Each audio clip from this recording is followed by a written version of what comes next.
United States President Donald Trump recently signed a secret directive allowing the United States military to directly invade and fight in Latin American countries without officially notifying local authorities. In fact, the directive allows the American military to invade at least Venezuela and Mexico to fight drug cartels, which the Trump administration has designated as terrorist organizations. In addition to this, the White House recently announced a $50 million reward for any information that would help capture and arrest Venezuelan President Nicolas Maduro, who, according to the White House, is the head of a drug cartel in Venezuela. My name is Pechiy. Today is August 9th. Let's go over this topic together. There are a lot of interesting details. But before we start, I ask you to subscribe to the channel, like the video, write love, leave comments, and be sure to subscribe to my Telegram channel, Pechiy News.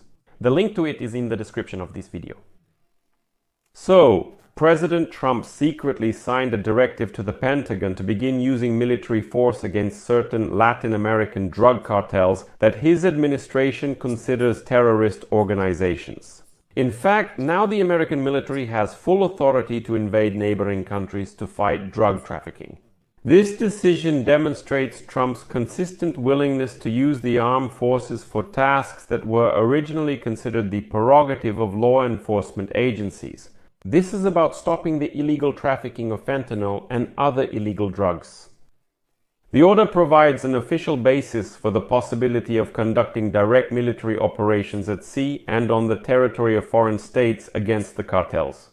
The American military has already started working on options for how the military can pursue these groups in neighboring countries. The New York Times writes about this. However, the military's orders to stop illegal trade also raise legal questions, including whether it would be considered an invasion or murder if United States forces operating outside of a conflict authorized by Congress end up killing civilians, even suspects of criminal offenses who do not pose an immediate threat.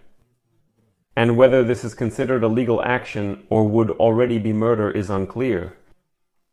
What did the lawyers from the White House, the Pentagon, and the State Department say about this new directive? And did the Office of Legal Counsel at the Department of Justice prepare any authoritative opinion assessing the legal issues?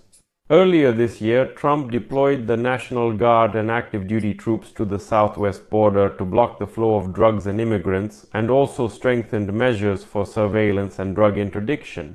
Upon returning to the White House in January, Trump signed an order directing the State Department to begin designating drug cartels as foreign terrorist organizations. In February, the United States State Department designated Tren de Aragua, Mara Salvatrucha, 13 and several other groups as foreign terrorist organizations, stating that they pose, quote, a national security threat that goes beyond what is posed by a traditional organization.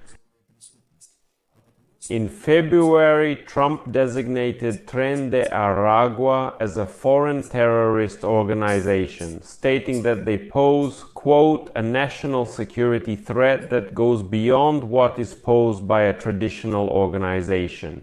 In February, he designated Tren de Aragua as a terrorist group, stating, quote, a national security threat that goes beyond what is posed by a traditional organization.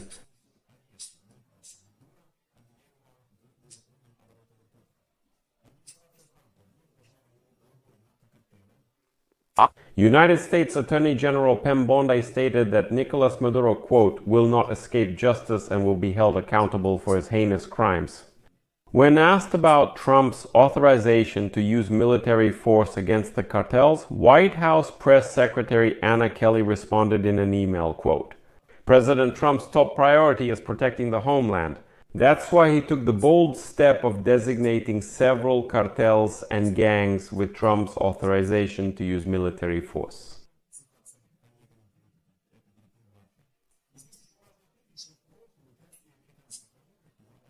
White House Press Secretary Kelly said in an email that, quote, President Trump's priority is protection, and he took a bold step by making the announcement. Cartels about Trump's authorization of force.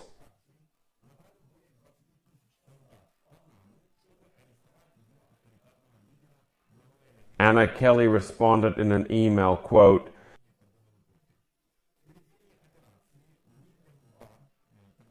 Trump's priority. The defense took a bold step, announcing that Trump authorized the use of military force against the cartels. White House Press Secretary Kelly said in an email, quote,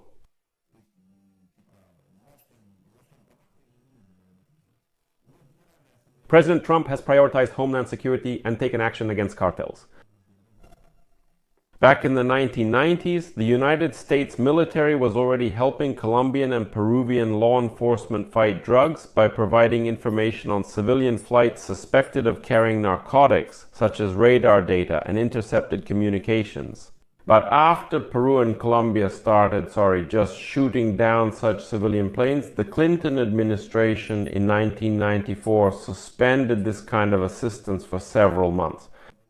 So basically, they're saying, we won't tell you which plane is most likely carrying drugs because you just shoot it down, and well, that's not an appropriate response.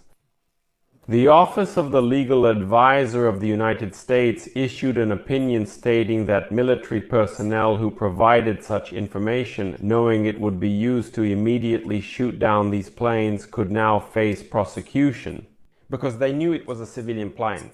Eventually, Congress changed United States law to allow this kind of assistance. The United States Navy has long been involved in intercepting ships in international waters suspected of smuggling drugs toward the United States. The United States Armed Forces have also conducted joint anti-narcotics exercises with other countries, including Colombian and Mexican law enforcement agencies.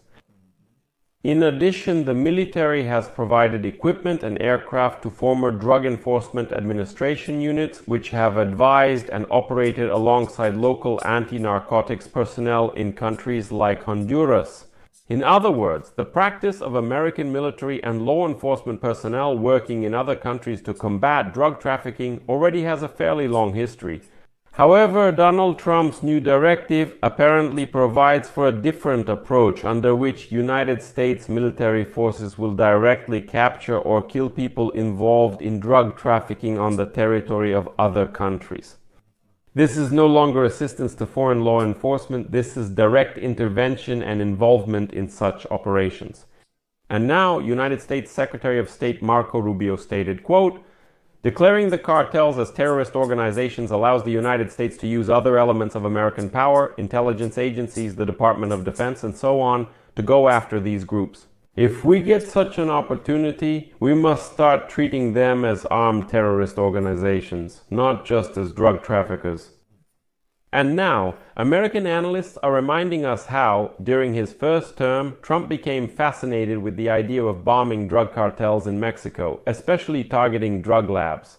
Back then it couldn't be implemented, but now Trump can actually make it happen, according to the new directive. It's not clear right now what rules will govern military actions against the cartels. But any operation aimed at killing people based on their alleged status as members of a sanctioned cartel and outside of an armed conflict will, of course, raise legal questions. And here I'll remind you that back in April, Donald Trump proposed to the President of Mexico, Claudia Sheinbaum, to allow American troops to fight drug cartels on Mexican territory, but she rejected this idea. Now, according to the new directive, the United States may not even need to ask for such permission at all. So what now? The United States has stated that the Venezuelan group Cartel de los Soles, as well as Tren de Arsenal, Aragua, and the Sinaloa cartel in Mexico, quote, threaten the peace and security of the United States, and therefore the use of the military is justified. I'll leave it at that. Share your opinions and conclusions in the comments under this episode, subscribe to the channel, hit the bell, and don't forget to like. That's all for now. Take care. Goodbye, everyone.